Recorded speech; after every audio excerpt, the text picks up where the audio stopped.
So anytime that Sigma releases a brand new art series lens, it always gets us really excited. And look at this. This is the brand new Sigma aps-c 17 to 40 millimeter f1.8. It's an incredibly bright aperture. I can't wait to play with this, but before I do, I think it's important that we give homage to a classic Sigma art series lens. I'm Chris Nichols, this is PetaPixel, and here's your history lesson. You know, back when Jordan and I were working at the camera store, Sigma art series lenses were fairly new, but they were already building a really big reputation for excellent image quality and value for the dollar. And then they came out with a really exciting zoom. It was the art series 18 to 35 f1.8, made to cover aps-c size sensors. This created quite a buzz because you have to remember, back then, aps-c was the professional sensor choice. Full frame was around, but it was rare, it was expensive. A lot of people were using really powerful aps-c SLRs. Things like D500s and Canon 7Ds and stuff, and they're very popular. And so this lens provided a really interesting general purpose lens that gave you the same depth of field that you could expect out of a full frame 28 to 70 f2.8, for example. These were also insanely popular when it came to video production because so many video cameras back then were also aps-c. They were called Super 35, and this gave you that shallow full frame depth of field look. It was a really sharp lens, and it covered a usable wide angle range.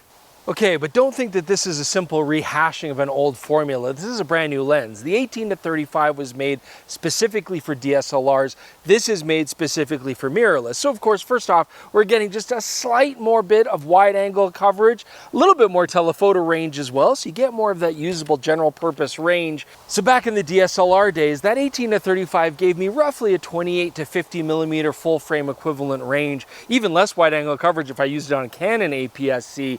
But now we're getting 17 to 40, which is going to give us more like, let's say 26 millimeters to about 60 millimeters. And this is definitely smaller and lighter because it's made for a mirrorless body. So this is a 67 millimeter filter thread. And this particular lens on Sony E-mount is about 525 grams. It'll vary depending on the mounts. And what mounts are those that you can get it in? Well, you can get this in Canon RF, you can get it in L mount, Sony E-mount, and even Fujifilm X mount.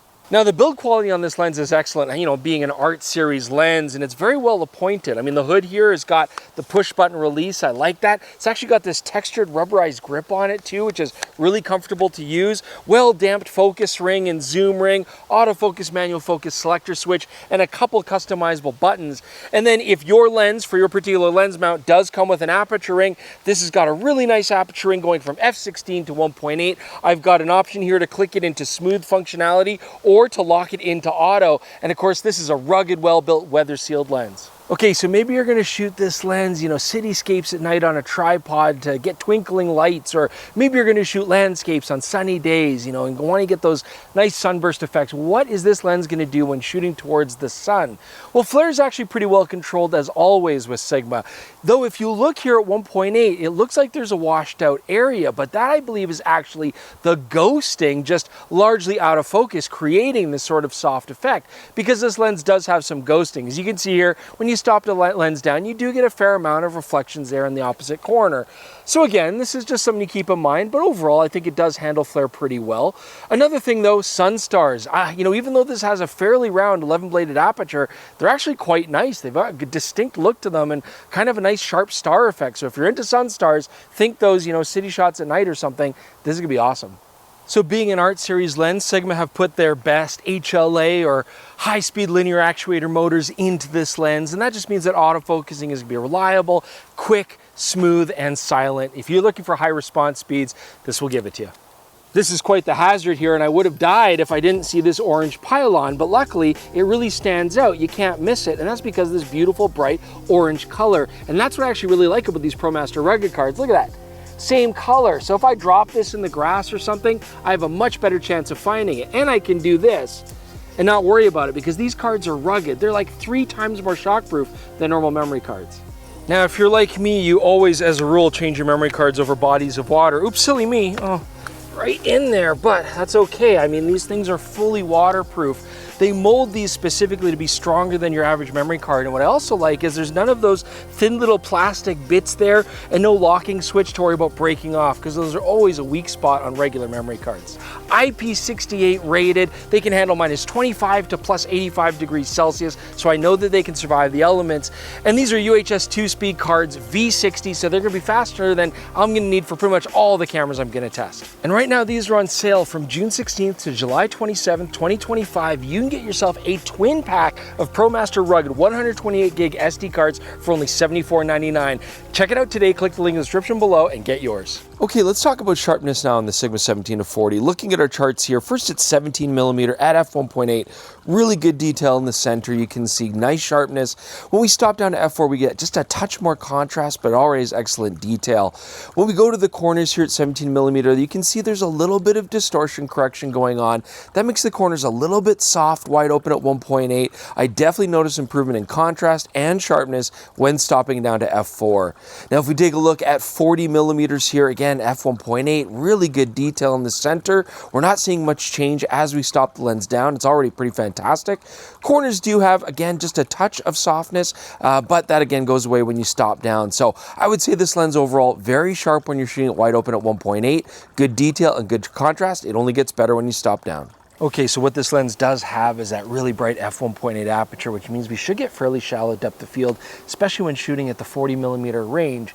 But what is the quality of the bokeh? Well, let's take a look. So first off, this is what I say, specular highlights. At 1.8 wide open, we are getting a bit of a cat's eye effect in the corner. That goes away pretty quick when you stop down. And they're clean, the bokeh is clean, but it does have a strong soap bubble effect. And I feel like soap bubble effect, more even than onion rings, causes that kind of frenetic look to the background. It's not too bad here, but I'd say that out of focus areas, you know, they're smooth, but they're not super smooth. It's, you know, pretty average kind of result. But I still like the overall look of the out of focus areas of this lens. I would happily shoot it wide open when I want to get that shallow depth of field, because I think it's fairly pleasing to look at. Unfortunately, though, it's a different story when it comes to LoCA. That's that longitudinal chromatic aberration where you get color casts in the foreground and background out of focus areas, and it's really hard to get rid of in post. You know, we always want to check really fast lenses because they usually suffer from some LoCA, and this lens is no exception. In fact, it's quite prominent, as you can see here. A fairly strong blue-yellow color split. And so if you are going to shoot any sort of scenes where you're up close, for example, getting really shallow depth of field, or you've got high contrast, black and white, or shiny things like silver, metal grating, things like that, fences, anything like that, you're going to see this color cast. And it's quite unfortunate because it's a pain to get rid of. So just keep that in mind. Now, we use the 18 to 35mm lens for video all the time because there wasn't much around. You know, honestly, it wasn't that great a video lens. Breathed like crazy. What about this one? Well, this actually is a pretty handy little video lens. First off, it's lightweight and small enough to be an excellent gimbal lens. There's still a lot of video cameras out there that are shooting aps-c Super 35 format. My A7R5 does better video in aps-c format. You got cameras like the Fujifilm X-H2S, you've got the Sony FX30, you've got the Canon C70. I mean, these are all great options for this, and the sharpness is perfectly acceptable for any modern video record modes. Okay, but what about the breathing quality? Well, this is actually quite a bit improved over the old lens as well. Not that that was a very high bar. So you can see here, if you're shooting at 17mm, there's a little bit of breathing, but it's not bad. And actually 40mm, it's actually really well controlled. So video lens, I think this would actually be a sweet little kit for a lot of people to use. So overall, I do really like this lens. I mean, it's got a lot going for it. And yes, as I've talked about, there are a couple issues here and there, but the first thing I want to get across is there's just not much aps-c glass anymore. So it's nice to see Sigma making a general purpose zoom like this for aps-c sensors. And not only that, but actually in 4 different mounts. So they actually have some availability. And also remember that we don't have anything like this in the aps-c world right now. So be able to get that similar depth of field to a full frame 24 to 70 f2.8 lens, but here in a compact body for aps-c sensors, if you're rocking the smaller sensor size, I think this is a fantastic choice.